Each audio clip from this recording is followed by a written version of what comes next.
Gökberk nerede? Gökberk bahçede. Gökberk.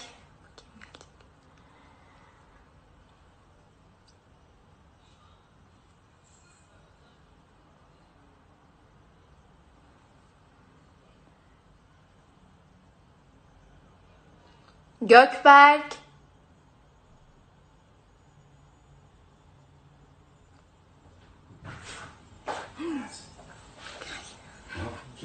Canlı yayın mı? YouTube. Ne? Ciddi misin? Ne diyor?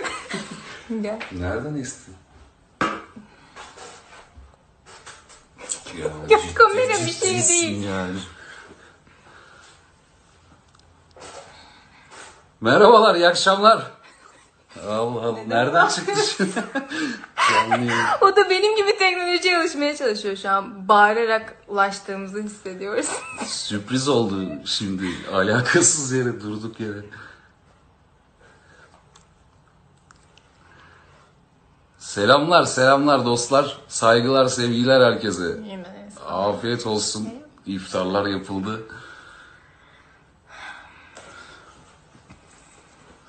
Biraz daha yanlış. Gel. Tamam, rahat.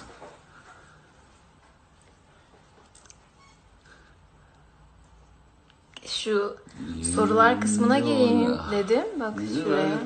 Hayır. Oraya girdiğimde baktım herkes Gökberk nerede? Gökberk nerede? Gökberk nerede? Gökberk burada.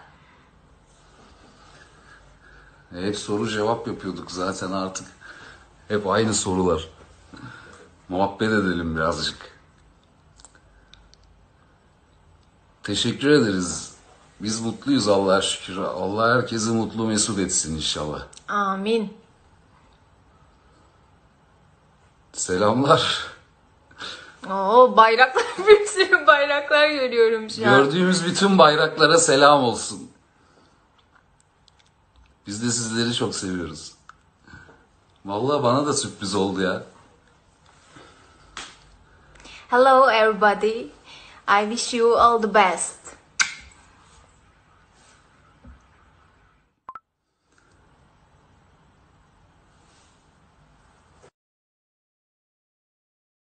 Ne susup izliyoruz böyle değil mi?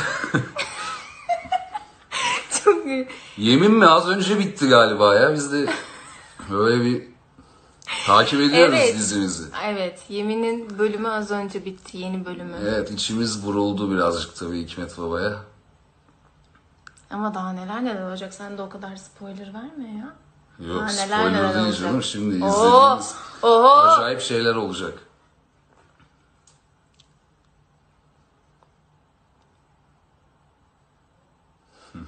Osman mı? Osman. Tek Gerçek Özberk Twitter grubuna selam sevgiler, gönderiyoruz. selamlar. Biz de sizi çok seviyoruz. Teşekkür ederiz. Sizler de çok güzelsiniz. Biz birlikte güzeliz. India. Neon civciv. Civcivli. Çiğdem. Aa bak Çiğdemcim demiş ki. Karantina. Spor yapıyor musunuz Gökberk Bey? Yani egzersizlerimizi yapıyoruz, ihmal etmiyoruz. Çünkü otura otura geçmez o kadar gün. Hem bedenen de riskli bir durum yani. Pek sağlıklı da olmuyor. Evet. Bahçemize çıkıyoruz ara sıra. D vitamini alıyoruz. Çiçeklerle, bitkilerle ilgileniyoruz. Suluyoruz, kokluyoruz. Hiçbirimizi Allah doğasız, bitkisiz, yeşilliksiz bırakmasın inşallah. Amin. O ne güzel bir duaydı.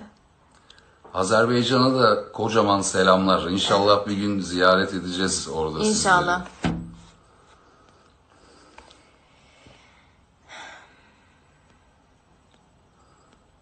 Bizim terazi ikimizin de burcu.